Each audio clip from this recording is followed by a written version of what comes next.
Let's turn now to Andrew Leslie. He's a former commander of the Canadian Army and a former chief government whip, and he's joining us live from Ottawa. Sir, I appreciate you taking the time. Thank you. Thank you, Andrew. What do you make of the fact that Iran has launched this retaliation against the U.S.? Their backs are against the wall. Our prime minister was very clear and forthright in saying in his statement yesterday that Iran must not be allowed to acquire nuclear weapons. The United States has done a great job in treating that capability.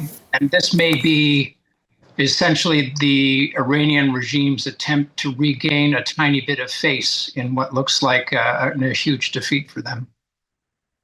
So you think this is performative, that this is kind of just being able to sort of say a little bit of shock and awe in the air? We're looking at some of these images over Doha from earlier. The Qataris say that they were able to intercept these missiles and that there are no U.S. casualties.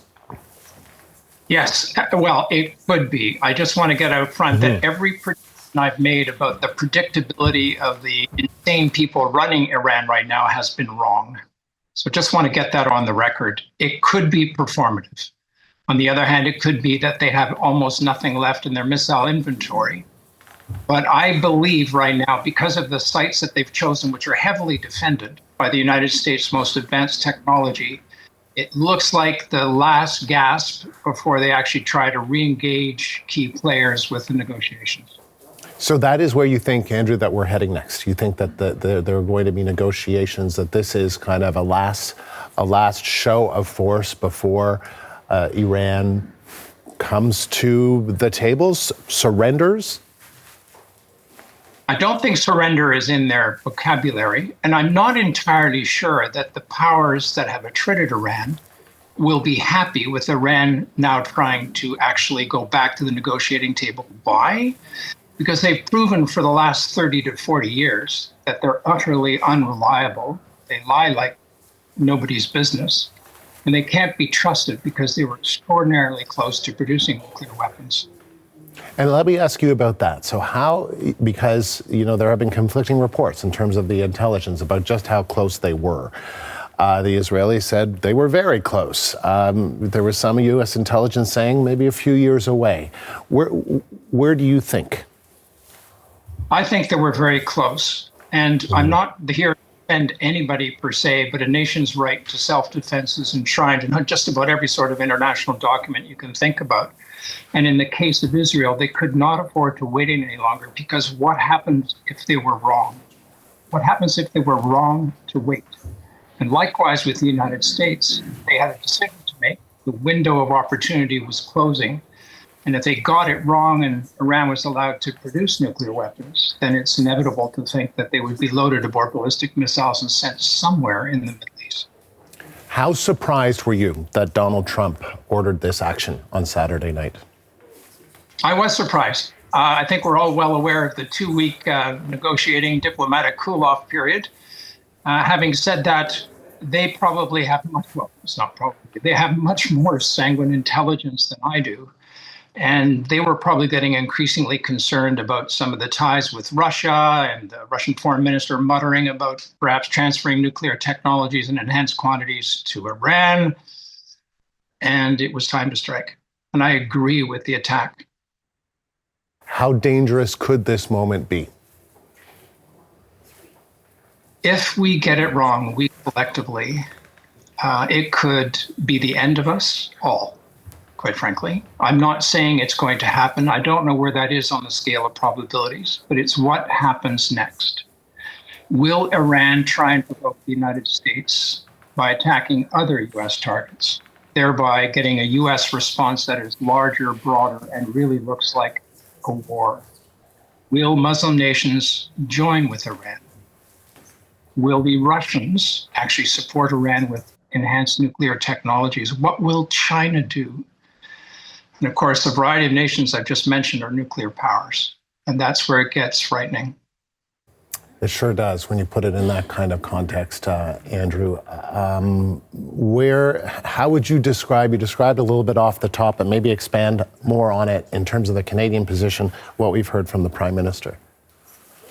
So right away, the Prime Minister's first line in his statement yesterday was Iran must not be allowed to possess nuclear weapons. Bang on, 100%. Then he also said, we urge all parties to get back to the negotiating table as soon as possible. Of course, that's what we all hope for, to de-escalate now that the Iranian nuclear technology program, which, by the way, as your previous speaker so eloquently and knowledgeably put, the Iranians have been ignoring the various boundaries and limits that have been placed around this issue for about 10 years now. And at what point do you just lose all confidence in their ability to look you in the face and tell you the truth? They're serial liars. So here we are. Andrew, let me ask you if you think that regime change will be or should be. I'll ask you both. Should that be part of what's going on right now? Well, both the United States and Israel be very, very careful to say they're not engaged in regime change. In the case of the United States, the President of the United States, his Secretary of Defense, and his Chief of the General Staff, or actually the Chairman of the Joint Chiefs, both came out, or all came out and said, this is a precision strike. We were not assisted by Israel in terms of acquiring the targets or prosecuting them. Israel's only job was to get out of the way and clear the airspace. Israel has corroborated that. So we'll have to see what happens next. Israel is engaged in activities that sort of look kind of regime changing in everything except for name. Because they're now treating a variety of national structures, of prison gates to allow political prisoners to escape, and the list goes on.